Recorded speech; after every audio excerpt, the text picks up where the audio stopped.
Hello, everyone.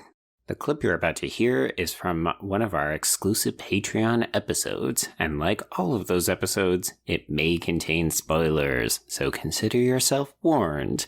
If you like what you hear, head over to patreon.com/horrorqueers to listen to tons of bonus content. And now, without further ado, here's your exclusive Patreon clip.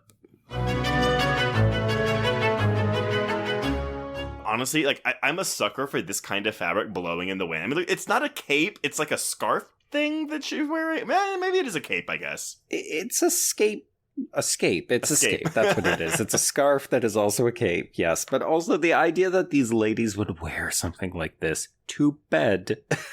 You know, that's the thing, though, right? I hate, like, this kind of, like, all the things that women have to wear in the 1800s because it's like, oh my God, like, you spend hours to get dressed to go outside.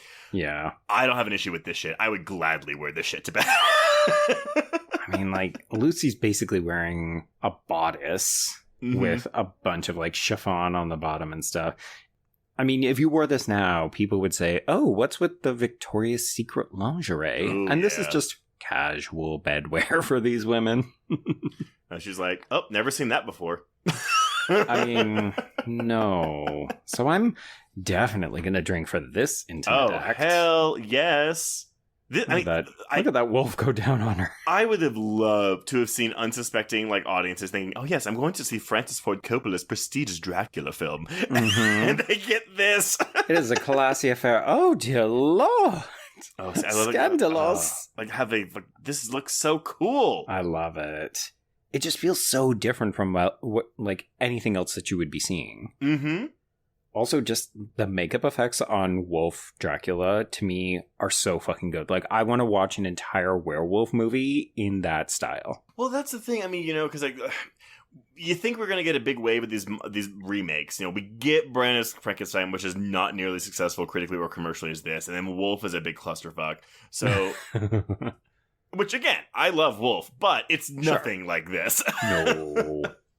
I mean, I do think that there's something to be said for keeping this period. I imagine that's probably why Branagh did his in the same vein. And from what I recall, you said that movie was visually interesting as well. It's not...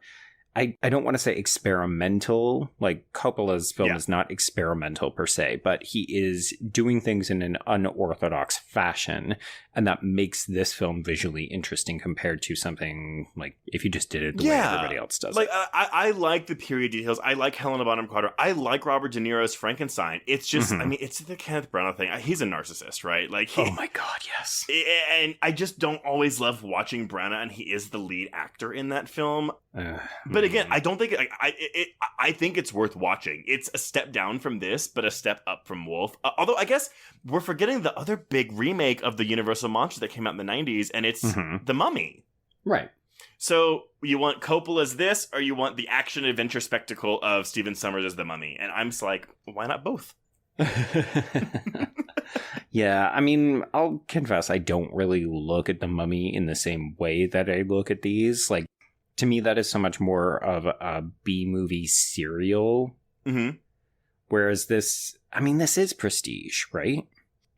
I mean, are you saying that because of, like, what it is, or of the talent involved with it? I want to say more what it is. Mm-hmm. Yeah. Like, it doesn't have any air of trying to be serious. Like, it is so funny, sexy. It just feels like that movie wants to have a really good time. Whereas this, it's kind of like, let's make some art. Let's make it a little sexy. Yeah. Let's make it a little scary.